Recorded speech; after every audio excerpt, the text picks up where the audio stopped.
अपने बच्चे को लेकर मंदिर तक जाओ, शंकर मंदिर तक जाओ। आप एक बार जैसी पूजन करोगे शंकर जी की, वो बच्चा देख लेगा। दूसरी बार आप जान कर कर गलती करना, वो छोटा सा बच्चा आपको बता देगा कि दादी इधर जल चढ़ाओ, दादी ऐसा करो, दादी वैसा। वो छोटा सा बच्चा बता देगा कि आपको क्या करना है। एक दादी बस एक बार अपने पोते को साथ ले जाए, अगर घर का बुजुर्ग एक बार, माता पिता एक बार अपने बच्चों को ले जाए। और ये बिल्कुल सत्यता है, एक बार बच्चे के सामने मोबाइल में नंबर डायल कर कर अपना लॉक खोल लो, बस एक बार।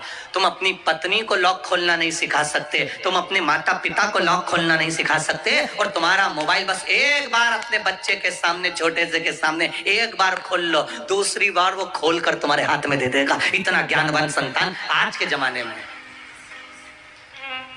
इतनी ज्ञानवान संतान है।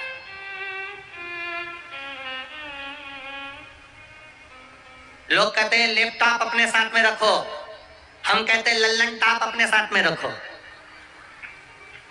ये जो आपकी औलाद है ये लैपटॉप से कम नहीं है। कभी कभी इतनी ऊंची बात कह जाती है, इतना ऊंचा शब्द कह जाती है कि लोग समझ नहीं पाते। एक छोटा सा बच्चा अपनी दादी की गोद में बैठा, और दादी की गोद में बैठकर छोटे से बच्चे ने दादी का गाल को हाथ लगा कर कहा, दादी ओ दादी। दादी बोली, हाँ रे बेटा, अपने पड़ोस में पप्पू रहता है ना, हाँ, उसके यहाँ पर आज नुक्ती का रायता बना, आलू की सब्जी बनी, चने की सब्जी बनी, पूड़ी बनी, अमरस बना। इतने में दादी बोली, बेटा उसकी दादी मर गई ना, इसलिए उसका बारवा है, इसलिए उसके यहाँ बना है। इतने में बच्चे ने दादी के दोनों गाल पकड़कर बोला, दादी अपने घर कब बनेगा। दादी ने एक दिया धर के उसको, एक बता, मुझे निपटा रहा है, मुझे। छोटा बच्चा, आप उसको जो सीखेगा वो करेगा, जो सीखेगा। आप क्या सिखा रहे हो वो सीख जाएगा, आप क्या बता रहे हो वो बता देगा। एक छोटा सा बच्चा अपनी दादी के पास जाकर बोला, दादी ओ दादी। दादी बोली, क्या है। एक बार तू टे बोल, टे। दादी बोली, क्या होता है टे। नहीं बस तू ऐसा बोल, टे। दादी बोली, मैं नहीं बोलूंगी, पहले बता मुझे टे क्यों बुलवा रहा है। दादी तू टे तो बोल। दादी ने कहा, नहीं बोलूंगी, तू बता टे क्यों बुलवा रहा है। दादी ने 5 रुपए निकाले, बच्चे को दिए, और बच्चे को देकर कहा, अब बता तू मुझसे टे क्यों बुलवा रहा है। दादी, रात को मम्मी पापा पलंग पे बैठ के बात कर रहे थे, जब बुढ़िया टे बोल जाएगी सारी प्रॉपर्टी अपनी हो जाएगी, सारी प्रॉपर्टी। उस दिन से दादी ने पोते को 10 रुपए देना चालू कर दिए तुरंत, कि ये अभी बताएगा। ये लैपटॉप से ज्यादा आगे है। कौन? अरे जम के तो बोलो, लल्लन टॉप। ये लैपटॉप से आगे।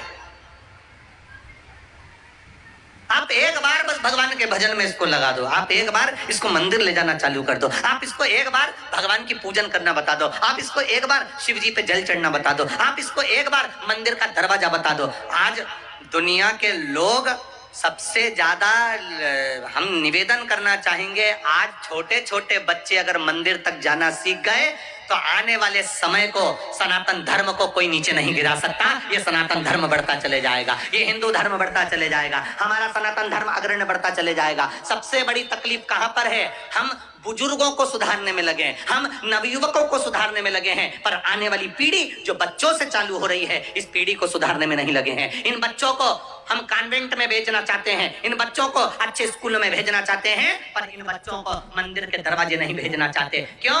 क्योंकि तुम्हें लगता है हमारा बच्चा मंदिर जाएगा तो लोग हंसेंगे, हमारा बच्चा मंदिर जाएगा जल चढ़ाएगा तो लोग हंसेंगे। एक निवेदन है, केवल एक, अपना देश। मैं नेपाल देश की भी बात कर रहा हूं, मैं भारत की भी बात कर रहा हूं, मैं मेरे भारत देश की भी बात कर रहा हूं, नेपाल देश की भी बात कर रहा हूं। इस नेपाल देश में और भारत देश में कई संबंध निभाए जाते हैं। हमारे यहाँ माता को माता कहा जाता है, बोलो कहते कि नहीं कहते? पिता को, जम के बोलो, पिता कहा जाता है। हमारे यहाँ जो धर्म पत्नी के माता पिता हैं उनको भी माता पिता कहा जाता है।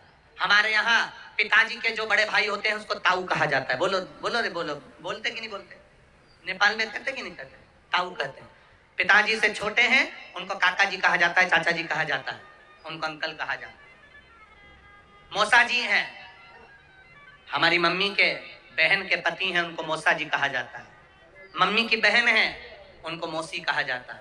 पापा की बहन है, उनको बुआ कहा जाता है। पापा की बहन के जो पति हैं, उनको फूफा जी कहा जाता है। हमारी मम्मी के जो भाई हैं, उनको मामा कहा जाता है। उनकी धर्म पत्नी को मामी कहा जाता है। हमारी मम्मी की जो मम्मी है, उनको नानी कहा जाता है। हमारे पिता की जो माता है, उनको दादी कहा जाता है। केवल भारत और नेपाल देश ऐसा देश है जहां इतने सारे संबंधों को सजोया जाता है, आत्मा को परमात्मा से जोड़ा जाता है।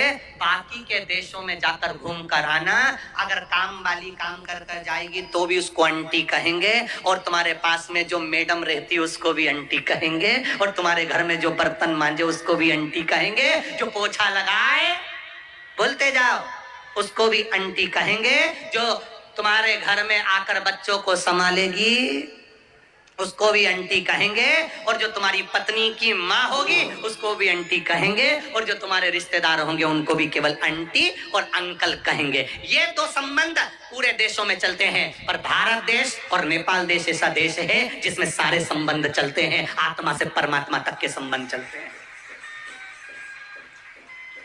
ये आंटी और अंकल का देश नहीं, ये माता पिता का देश है, आत्मा परमात्मा का देश है, बहन भाई का देश है, पति पत्नी का देश है, एक बहन बहन का, एक भाई भाई का देश है, एक गुरु और शिष्य का देश है, एक बड़े और छोटों का देश है। ये साधारण देश नहीं है, जहां पर आज भी सनातन धर्म जीवित है।